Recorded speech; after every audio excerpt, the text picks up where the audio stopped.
Hey everyone, and welcome. So today we're going to talk about building the blueprint for a perfect daily routine. One that's actually balanced, realistic, and designed to give you way more focus, more energy, and believe it or not, even more free time. This is especially for you if you're a student. Does this sound a little too familiar? You tell yourself, okay, that's it. Tomorrow, I'm waking up at 5 a.m., I'm going to study for hours, I'll exercise. But then tomorrow comes, you hit the snooze button, maybe a few times, you start scrolling on your phone, and poof, the day is just gone. If that's you, trust me, you are not alone. And that's where this really powerful idea comes into play. Discipline beats motivation. Look, you're not always going to feel like studying or being productive, but a well-designed routine, that acts like your safety net. It's the structure that literally carries you through, even when that little spark of motivation just isn't there. I want you to think of it this way. Your daily routine is basically the operating system for your mind. So many students struggle not because they aren't smart, but because their OS is unstructured, it's chaotic. A good routine prevents those mental crashes and just keeps you running smoothly. Okay, let's dive into the nitty-gritty, starting with the most critical part of your entire day, the morning. How you start your morning really sets the tone for everything else that follows. This is where you can win the day before it's even truly begun. Now, you don't have to wake up at some crazy 4 a.m. hour. The real sweet spot is right here, somewhere between 5:30 and 7. And why is that? Well, because the world is still quiet. Your phone isn't buzzing with notifications. The family's not up yet. It's your own personal time to think clearly and set your intentions without a single distraction. The biggest mistake students make is grabbing their phone the second they wake up. That's like inviting 50 strangers into your bedroom to shout at you before you've even brushed your teeth. Instead, these 3 simple screen-free actions signal to your brain that it's time to wake up, but calmly and naturally. Here's a really cool way to think about why that little bit of movement is so important. Your body is the Wi-Fi router, and your brain is the device. If the router isn't switched on, the device can't connect to the internet, right?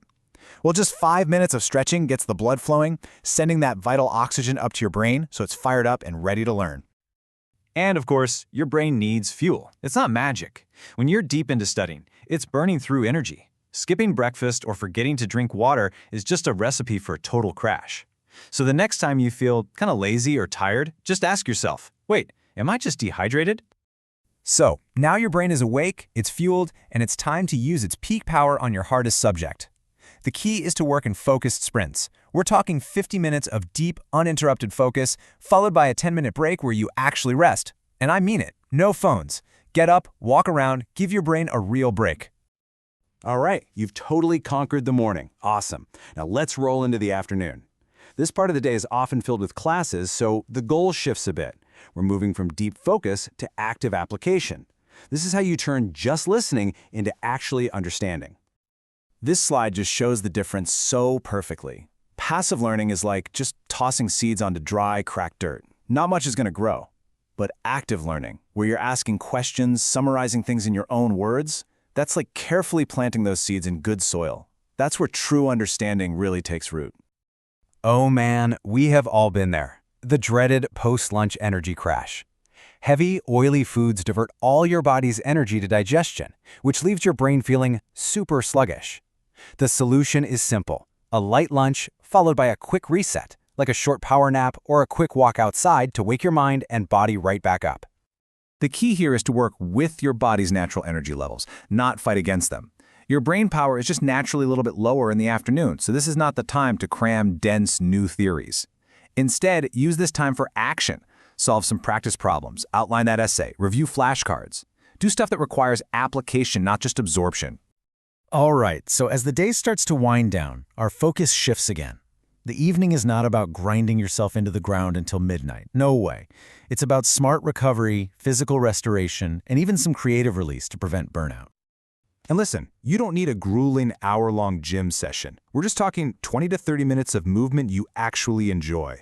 Put on some music and dance. Go for a walk. Kick a ball around. This simple act is like a powerful reset button. It melts away stress, it actually boosts your energy, and it sets you up for much, much better sleep. And this is a concept that so many students completely miss. Trying to study 24/7 is the absolute fastest path to burnout. Having a creative hobby, whether it's drawing, writing, playing an instrument, it prevents that. It keeps you motivated and makes life exciting outside of just your schoolwork. Your evening study session should have one simple goal: light review. That's it. This is not the time to tackle your toughest subject. It's all about reinforcing what you learned earlier and maybe planning for tomorrow, so you can end the day feeling accomplished and prepared, not guilty and stressed out. Okay, and now for the final and honestly the most critical phase. How you end your night directly determines how you start your next day. These last few steps are all about ensuring quality rest and a prepared mind for the morning. This simple little trick is an absolute game changer. Your brain is constantly worrying about all the stuff you haven't finished. By writing down a specific, actionable plan for tomorrow, you offload all that mental stress. You're basically giving your mind permission to shut down and rest properly. And here's the habit that can be tough, I know, but it is so important: the digital sunset. The blue light from our phones and screens literally tricks our brain into thinking it's still daytime. It messes with the production of melatonin, which is the hormone that helps you sleep.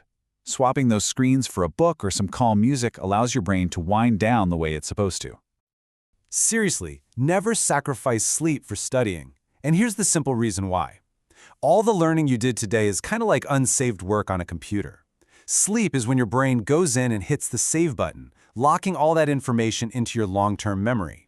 Without it, you're basically just hitting delete on all your hard work. Okay, so we have the what. We've laid out the whole plan. Let's finish with the how. Because a perfect routine is completely useless if you don't have the right mindset to actually sustain it. This is the foundation that holds everything else up. And this table just breaks it down perfectly. First, stop comparing how many hours you study to someone else. Focus on the quality of your work. It is so much better to study 4 focused hours every single day than to pull some crazy 12-hour session and then burn out for the next 3. And most importantly, if you have a bad day, just restart tomorrow. Don't quit. So there you have it. A balanced, powerful routine that brings together deep focus, active learning, and that essential rest. The blueprint's right here in front of you. The only question left is, are you ready to build it?